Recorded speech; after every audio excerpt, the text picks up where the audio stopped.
¿Cuántos Targaryen hay ahora en el tablero de juego? ¿Quién es quién? ¿Y por qué el primogénito del rey no tiene aspecto valirio? ¿Qué historia representaban los titiriteros? ¿Y cómo conecta con Juego de Tronos? ¿Cómo funciona este torneo y quiénes son los participantes de la primera justa? En este vídeo responderemos a todas estas preguntas, extraeremos muchos detalles y haremos una revisión completa del segundo episodio de la primera temporada del Caballero de los Siete Reinos.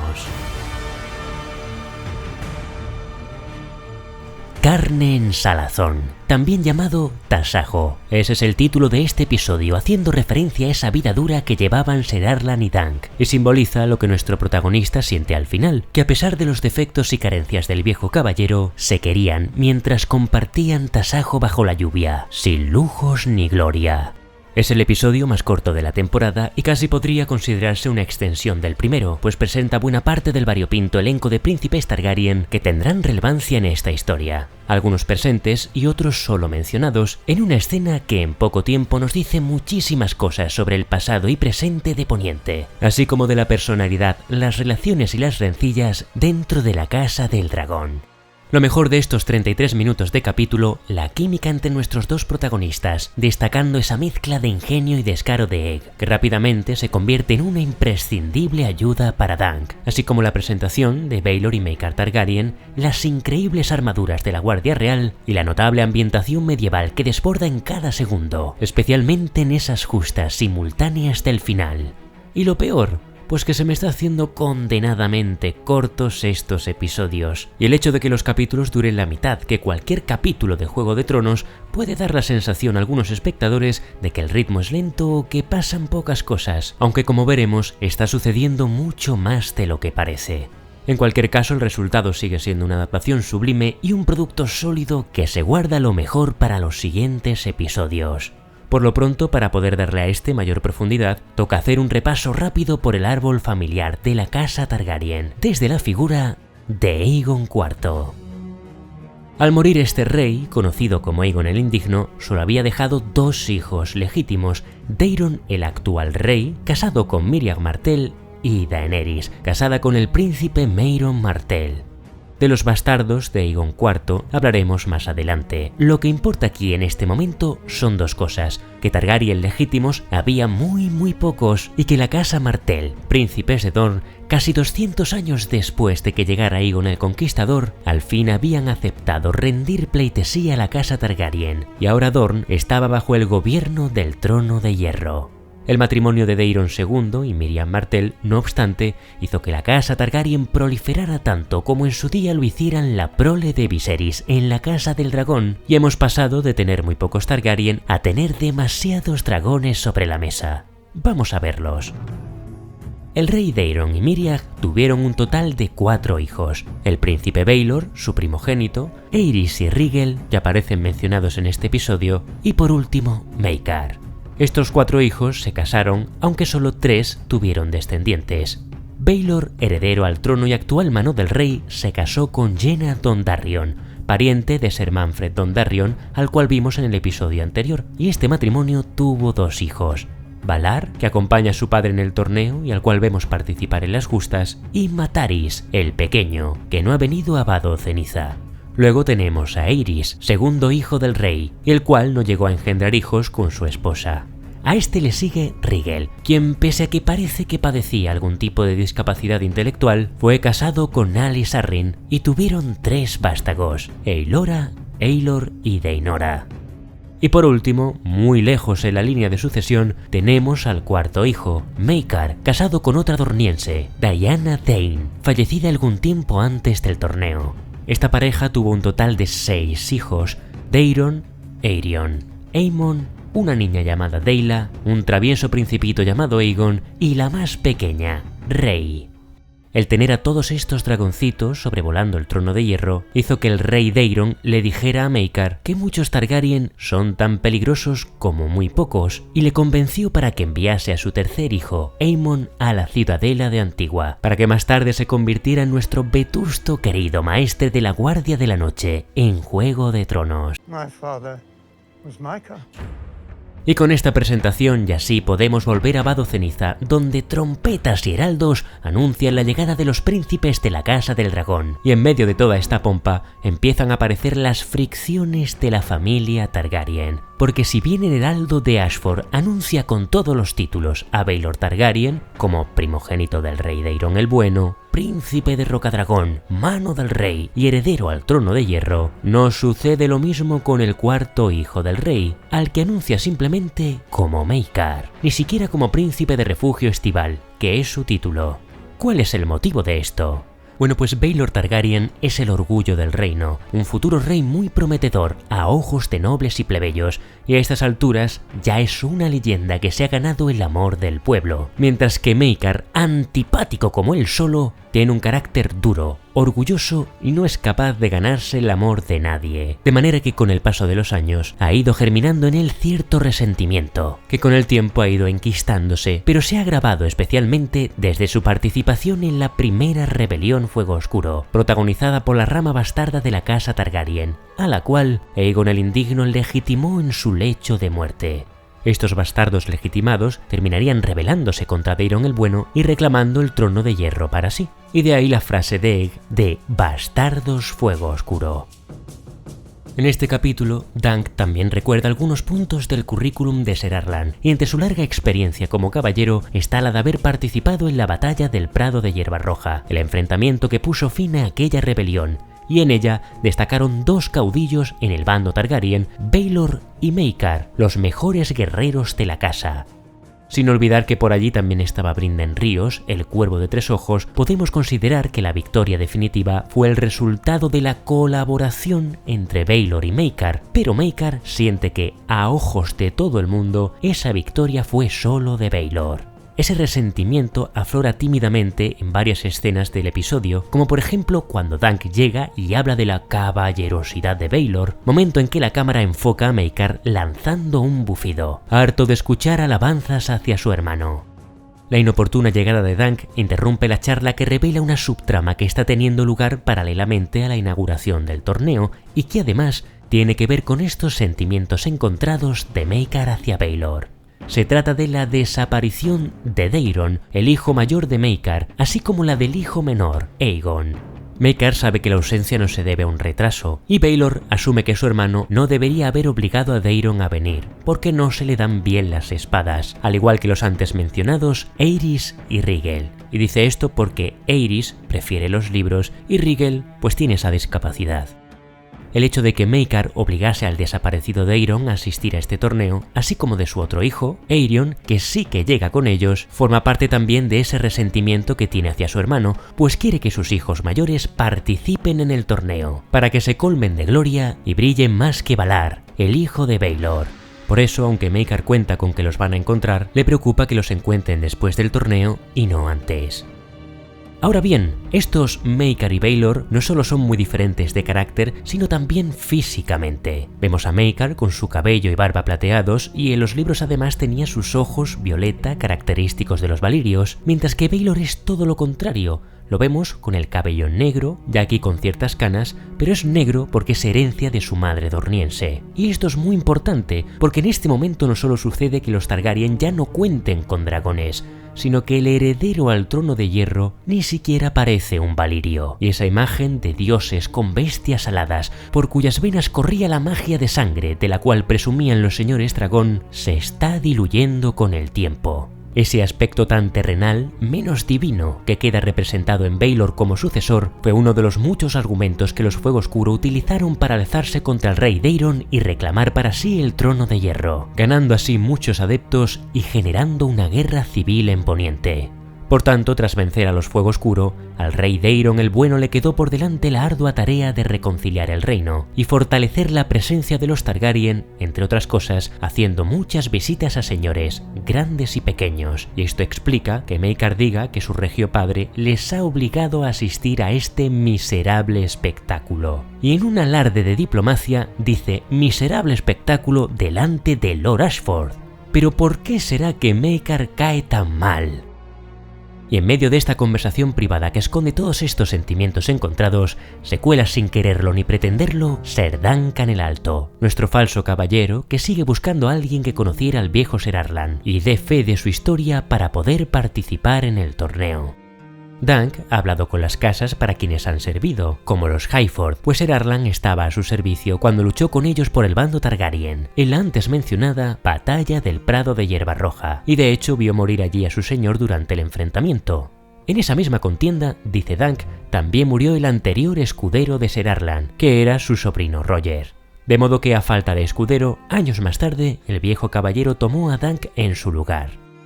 También habla con el curtido Lord Leo Tyrell, quien en los tiempos de Juego de Tronos se le consideraba no solo uno de los mejores señores y caballeros de la historia de la casa Tyrell, sino el mejor justador que jamás haya empuñado una lanza. Por desgracia para Dunk, ninguna de todas estas casas recuerda nada de Ser Arlan del Árbol de la Moneda. Pero ¿cuál es la sorpresa para nuestro protagonista cuando descubre que nada menos que la segunda persona más importante del reino sí que lo recuerda? La mano del rey, Baelor Targaryen. Y es que al igual que Dunk es un caballero poco usual, Baelor también es un personaje muy diferente al resto de nobles y príncipes, lo que explica cómo se ha ganado el favor de todos. Se trata de un guerrero formidable, pero también conoce bien a sus súbditos, sin desdeñar ni siquiera a un caballero errante, y tiene la formación adecuada para llevar con éxito un cargo como el de mano del rey, dándole el perfecto equilibrio para ser un monarca. Es alguien que además se ha ganado el apodo de Baelor Rompelanzas por su merecida fama de ser un extraordinario justador. Por eso Maekar parece disfrutar con la patosa osadía de Dunk cuando este corrige a Baelor y le dice que Ser Arlan no rompió 4, sino 7 lanzas contra él. Un simple caballero errante corrigiendo a su hermano y otro insignificante caballero errante rompiendo nada menos que 7 lanzas contra el orgullo del reino. Aunque al final resultase que la historia no era del todo cierta, solo una cosa así podría hacer reír al arrogante Maekar Targaryen. La escena concluye con Dunk inscrito en el torneo y con Baelor encomendándole que se busque su emblema personal, ya que al no ser familia de Ser Arlan no podía heredar el suyo. Y con este objetivo vamos a visitar a Tansel, que está representando una historia muy conocida en los 7 reinos, la leyenda de Florian el Bufón y Yonkill la doncella. Este cuento, que ha dado lugar a muchas canciones, sitúa la historia en los tiempos de los primeros hombres, aunque se sabe que la caballería no había llegado entonces a Poniente, y Florian, además de un gran bufón, era un gran caballero. La historia cuenta que este encontró a Yonkill, la doncella, bañándose en un estanque de Poza de la Doncella, a la cual debe su nombre, y ambos protagonizan a partir de aquí un romance que sigue encandilando a las jóvenes nobles de Poniente, así como a los niños, como Robb Stark y Jon, que tenían al caballero Florian entre sus guerreros legendarios. Es una historia que en el libro Tormenta de Espadas y en la 4ª temporada de Juego de Tronos sirve como paralelismo a la trama de Sansa Stark en Desembarco del Rey, cuando recibe la aparente ayuda del bufón y caballero Ser Dontos Holar. Ese paralelismo se presenta como una dosis de realidad para Sansa, quien antaño creía y amaba fervientemente en esas historias de caballería, pero más tarde se revelaría que Ser Dontos no era ni buen bufón, ni mucho menos buen caballero, y en ningún caso había amor en su causa, sino una bolsa de monedas de oro, prometida por Petyr Baelish. La vida no es una canción, querida, decía Meñique. Tansel, nuestra titiritera favorita y narradora de esta historia, será la encargada de pintarle a Dunk su escudo, con su estrella fugaz de la suerte sobre un olmo al atardecer. Los olmos, por cierto, son un símbolo de fuerza, longevidad, lealtad y protección divina. Y ya dijimos en el análisis anterior que esa señal en el cielo marca un destino que no solo celebra y bendice el encuentro entre Dunk y Egg, sino que los conectará con una historia mucho mayor, la canción de hielo y fuego, y que ese destino quede marcado en el escudo que protegerá a partir de ahora a nuestro caballero es otra de las genialidades de George Martin. Un escudo que, solo los dioses saben cómo, muchos años después, terminará en el castillo de Tarth, el castillo de la familia de Brienne. ¿Queréis saber cómo llegó allí? Pues en los próximos días resubiremos uno de los vídeos más viejos del canal donde explicamos esta extraordinaria conexión. Una de las perlas que nos deja sutilmente el episodio es esta peculiar familia que Dunk llegó a formar junto a Ser Arlan, y en ella se incluye también a sus caballos. Dunk jamás ha conocido a sus padres ni sabe lo que es vivir bajo un techo permanentemente, por lo que su única familia han sido Ser Arlan y sus 3 monturas, siendo especialmente duro para él tener que vender a buen paso para comprar la armadura del armero Peit Acero. Muchos caballeros, decía Ser Arlan, prefieren no poner nombre a sus caballos para evitar encariñarse con ellos, a sabiendas que es posible que mueran por el camino. Pero Ser Arlan no era bueno siguiendo sus propios consejos y puso nombre a todos sus caballos, de modo que Dunk les tiene tanto aprecio que incluso habla con ellos, y a pesar de que necesita imperativamente el dinero, se desprende de unas monedas para que le den una buena ración de comida, prometiéndole que, aunque sabe que le cobrarán el doble del precio que ha pagado, volverá a comprarlo si consigue ganar el torneo. Casi como por necesidad, la aceptación de Egg como escudero parece aliviar estas pérdidas de Dunk, y el niño no tarda en convertirse en parte indispensable de su vida, sacándolo de todas sus torpezas, al tiempo que deja entrever que dentro de este huevo hay mucho más de lo que parece a simple vista. Un pobre huérfano de humildes ropajes que no coge una moneda de cobre cuando se la tiran, que le da asco ver bichos flotando en su bebida, que cree que todos los caballeros duermen en pabellones de seda, que piensa que es humillante que el caballero al que sirve mendigue ayuda a los nobles, a quienes se atreve a llamar esos aduladores, que se sobresalta al ver el blasón real, que lucha contra los bastardos fuego oscuro cuando se entrena, y que sabe tantas cosas, hasta el origen de Ser Donel de la Guardia Real. Si bien Dunk no es alguien muy instruido, Egg sin duda lo parece demasiado, tan inteligente como para saber ver que el ingrediente secreto del truco de Tansel con el fuego no es sino un puñado de polen. Esta astucia de Egg resulta tan ventajosa para Dunk que pronto se siente cómodo con ella, y durante el torneo es él, como caballero, quien pregunta a su escudero quiénes son algunos nobles que están justando, cuando debería ser él el que lo instruyera y no al revés. Y ya que acabamos de mencionar a la Guardia Real, vaya cómo lucen aquí los espadas blancas, con una armadura diferente a la que hemos visto en Juego de Tronos y en la Casa del Dragón, y que parecen inspiradas en las ilustraciones oficiales de los libros del mundo de Hielo y Fuego. Con estos Targaryen han llegado 3, Ser Willem Wild, que nos sale en primer plano, junto a Ser Roland Greyjoy, procedente de una de las casas más importantes de las Tierras del Oeste, gobernadas por los Lannister, y Ser Donel de Valle Oscuro. Al decir que era de la ciudad portuaria de Valle Oscuro, Dunk piensa inmediatamente que pertenece a la casa noble de allí, los Tarklin, pero George R.R. Martin ya dejó claro hace tiempo que este caballero no pertenecía a esta casa. Sin embargo, se dice que la larga tradición de caballeros de la Guardia Real procedentes de esta casa noble, como por ejemplo Ser Steffon Darklin de la Casa del Dragón, podría haber inspirado a Ser Donel a convertirse en caballero. Lo que aporta Egg a su historia en este capítulo es que, aunque el origen de Ser Donel es más humilde que el de sus hermanos de armas, no es tan humilde como el de Dunk, pues el padre de Ser Donel parece ser un exitoso mercader de cangrejos de Valle Oscuro. Eso no quita que por un instante Dunk soñara con la posibilidad de llegar a lo más alto de la caballería, la Guardia Real. Al fin llegamos al último tramo del capítulo, donde se nos muestra un torneo nocturno, el primero de este magno evento. En la novela, dicho evento se ha organizado en honor al 13º día del nombre de Gwyn, la petulante hija de Lord Ashford, que vemos al principio del capítulo incordiando a Dunk. Y si Dunk ha podido inscribirse en el torneo, ¿por qué no participa en esta justa? ¿Cuál es la organización de estos juegos? Si seguimos las reglas de la novela, Gwyn Ashford se sentaría al lado de su padre en el palco como reina del amor y la belleza, y 5 paladines, cada uno con una prenda de la joven, defenderían el título en las justas.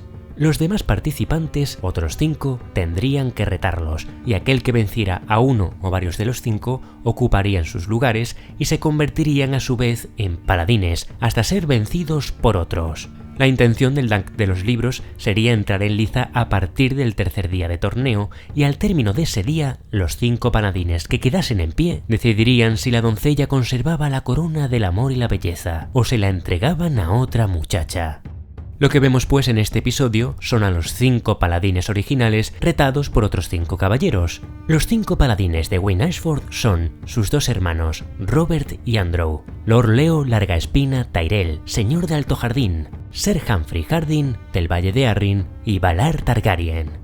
Frente a ellos tenemos a Ser Lionel Baratheon retando a Robert Ashford, Ser Tybolt Lannister, hijo de Lord Daemon Lannister, retando a Andrew Ashford, así como al propio Lord Daemon, el León Gris, justando contra Leo Tyrell. Lord Maegor Tally, señor de Aguas Dulces, cabalga contra Ser Jardín y será Velar Hightower contra Valar Targaryen. Que Leo Tyrell cabalgue como paladín de Wayne Ashford se explica porque, al ser el señor de Alto Jardín, los Ashford le rinden vasallaje y es por tanto tarea de su señor feudal defenderlos. Y lo mismo sucede con Valar Targaryen, quien como representante de la corona, hijo de mano del rey e invitado de honor, también justa en defensa de la doncella. Cabe destacar que el hecho de que Lord Daemon Lannister haya retado a Lord Leo Tyrell es una muestra de las tradicionales rencillas de los Siete Reinos, que si bien en estos momentos se hallan en un periodo de paz, las tierras del oeste y el dominio han mantenido disputas a lo largo de las centurias, y en particular estas dos casas mantienen constantemente esa no siempre tan saludable costumbre de competir por el título de la casa más rica del reino, como bien nos muestran en Juego de Tronos. Este Daemon Lannister que vemos en esta justa es el mismo al que Ser Arlan venció en un torneo en Lannisport, según cuentan Baelor y Dunk. Un león cuya fama le precede, pero que contra Leo Tyrell hoy, al igual que contra Ser Arlan en su día, ha salido perdedor. Ver la fuerza que emplean esos escuderos durante la liza hace que Egg se cuestione sus capacidades como escudero, así como Dunk se cuestiona sus habilidades como caballero, al tener frente a él a la élite de la caballería. Y al término de la justa ya se ha dado cuenta de que todo el tiempo había idealizado a la figura de Ser Arlan y también a la tradición caballeresca. Había fantaseado con la idea de que los mejores caballeros dormían bajo la lluvia errando por los Siete Reinos, pero en realidad los mejores luchadores se han instruido con los mejores maestros de armas en un castillo, bien alimentados y entrenados, y ni siquiera los más corteses conocen la humildad que se exige a los caballeros, porque viven colmados de excesos.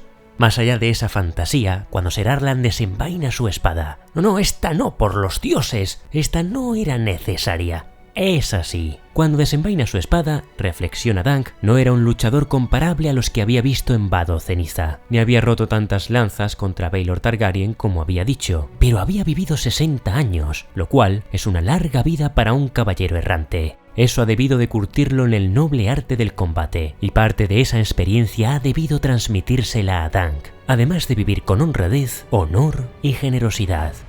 Y con la premisa de demostrar quién era Ser Arlan del Árbol de la Moneda, a través de él, como su legado, arranca de un bocado ese tasajo en su memoria y se propone presentarse a la liza del próximo episodio, donde también se unirá un nuevo retador al torneo, el príncipe Aerion Llamabrillante, uno de los ejemplos más destacados de la locura que caracterizaba a algunos miembros de la casa Targaryen. Y con esto concluimos el análisis de esta semana. Ya sabéis que si queréis ampliar información tenéis una lista de reproducción con todos los vídeos relacionados con el Caballero de los Siete Reinos. Gracias por apoyar estos vídeos con un buen like y suscríbete para estar al día con toda la información del mundo de Hielo y Fuego.